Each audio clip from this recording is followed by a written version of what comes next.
This is a water-based marker, and then this is an alcohol-based marker. These are both very popular types of stationery in the art world, but what are the differences and similarities between the two? Hi, my name is Sophie from Mingo Studio. I am a YouTuber who makes videos on art and bullet journaling, and today we're going to be talking about alcohol markers and water-based markers, and which one might be best for you depending on what type of style you like to draw in. Now, these two markers here are both from Ohuhu. This water-based marker is the Ohuhu color marker in color 94. One tip is a brush nib, and then the other side is a fine tipped end, and this is a very, very fine nib. In comparison, this is the alcohol marker from Ohuhu. This is color Y12 or mahogany. On one side, there is also a brush nib, and then the other end is a chisel nib. Let's start by swatching both of the colors and just labeling our columns between water-based or alcohol-based markers. First, the brush nib side of the brown water-based marker, and then I'll use the fine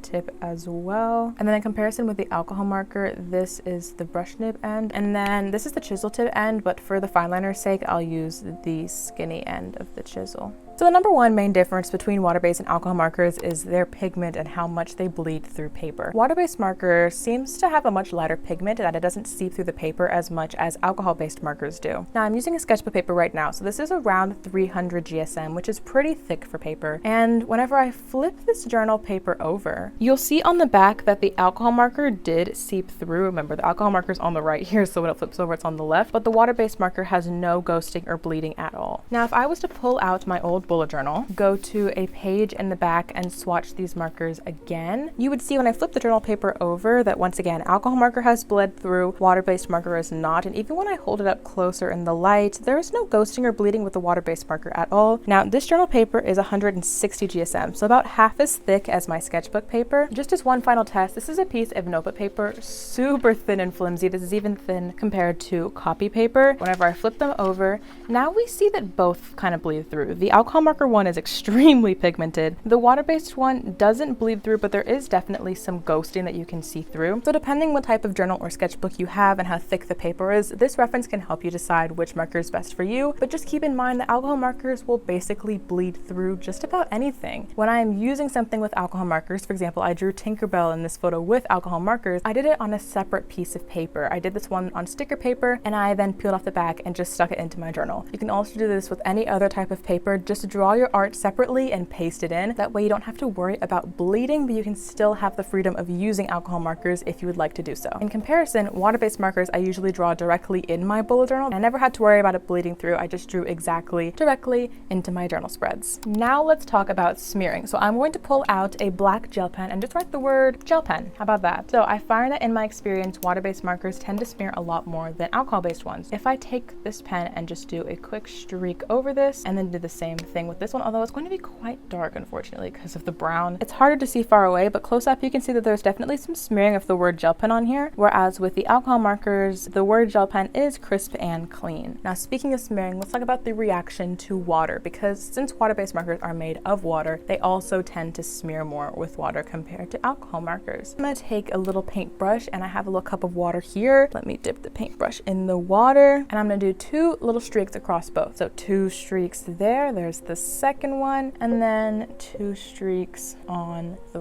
right. Now, as you can very clearly already tell, the water-based marker one is very easily reacting to water because the pigment is made of water, so it wants to play and react with it. This can almost be a very fun watercolor effect. Use the water to like move and manipulate the artwork. That could be really interesting. But if you don't want anything that smears with water, I'd pick alcohol markers, because as you can see, there is no smearing. If there is, it's very, very faint, but this over here is a much, much bigger smear compared to the alcohol one on the right. Water-based markers are slightly translucent because they're made with water. So whenever I draw multiple lines next to each other, you can definitely tell the points at which they overlap because they become slightly darker when 2 streaks are put on top of each other. This is hard to tell when you do one streak like this. It looks pretty opaque and solid, but when you do multiple, like I said, you can see the streaks where it gets darker in between. Now, alcohol markers kind of do this, but I find that when they dry lighter. So I'm going to do the exact same thing over here. here. But I find that when you draw the multiple streaks next to each other, the alcohol marker almost wants to like blend with itself and just merge colors. So the streakiness on this one tends to be more smooth as it dries. Once again, this is an attribute that can be used to your advantage or to your disadvantage. In this drawing here, you can see that I used the streaks in the cabinets to my advantage because the streaks almost looked like wood grain. So even though it definitely was streaky, it was helpful for my art. However, in comparison, when I used water-based markers for this drawing here, it doesn't look very natural because skin is usually very smooth and single toned. I used alcohol-based markers for this drawing here.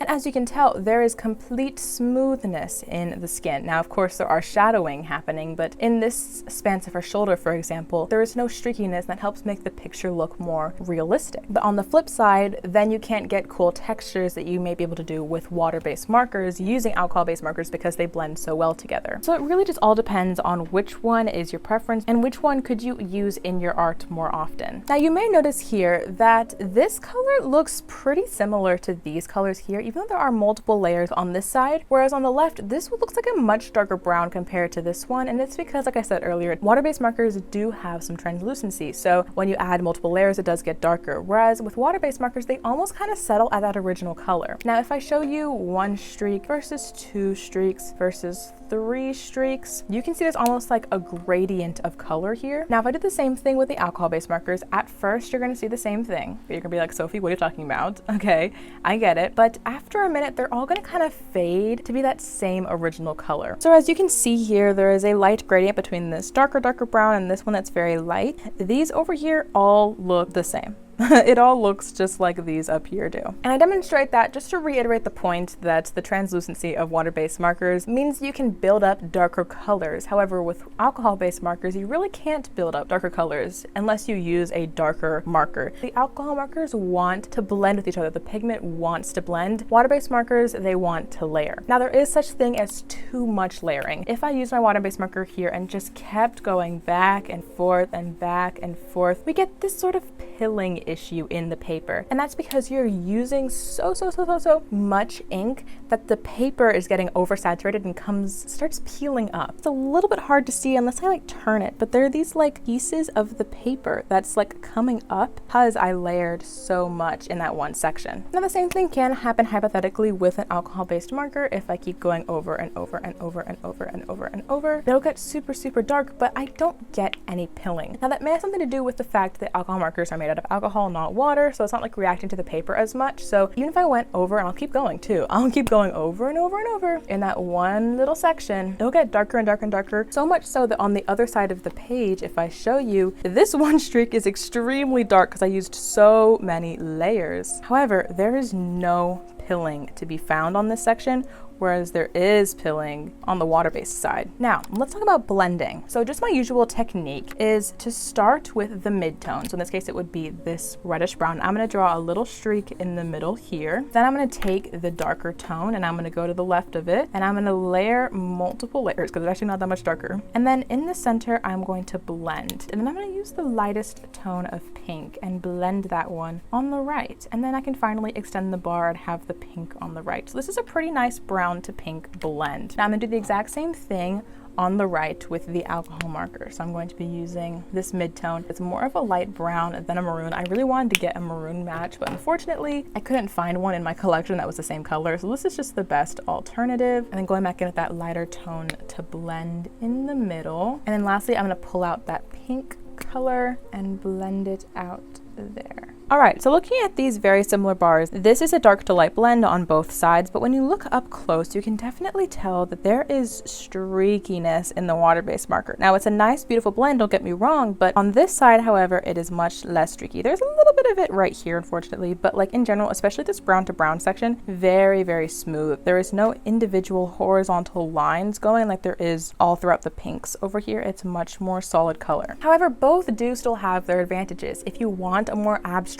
streaky look, I'd pick the water-based markers. But if you want a more natural, smooth, maybe realistic blend, I'd pick the alcohol-based markers. Now let's talk about accessibility and price. In general, water-based markers tend to be more cheaper and more accessible than alcohol-based markers. markers. For example, a lot of the markers that you and I used in like elementary school literally were water-based markers. And on Ohuhu's website, they are less expensive than the alcohol markers. These are more like higher art markers, I would say. Not to intimidate you by saying they're like difficult to use, whatever, because they are not. They both have their own pros and cons, but I say that because they are more difficult to find. It's more of a niche art product in my opinion. So they're a little more expensive, a little less accessible, and also just to note, they are recommended on Ohuhu's website to use alcohol markers for ages 14 and up just because it uses a more intense pigment. It's like a little strong. It's like smelling a Sharpie kind of, so keep that in mind when you're using them. But even though water-based markers are cheaper, I encourage you to try both if you are able to get your hands on some. Like I said, the Ohuhu alcohol markers and the Ohuhu water-based markers are great, and both will be linked in the description box below if you want to go check them out for yourself. In conclusion, alcohol-based markers and water-based markers are very different. They have some similarities for sure, but they do have a lot of differences, and I think the choice comes down to you to decide which type of marker is best for your own art experience. So comment down below of this video which one is your favorite if you've tried both, or which one would you be interested in trying now that you've watched this video to the end. I really appreciate you for watching this video. As always, subscribe to Ohuhu's channel down below, and if you want to check out me, my name is Sophie from Mingo Studio, so my channel will also be linked down below. I hope this video was helpful for you. If you have any questions, let us know, and happy creating. Goodbye.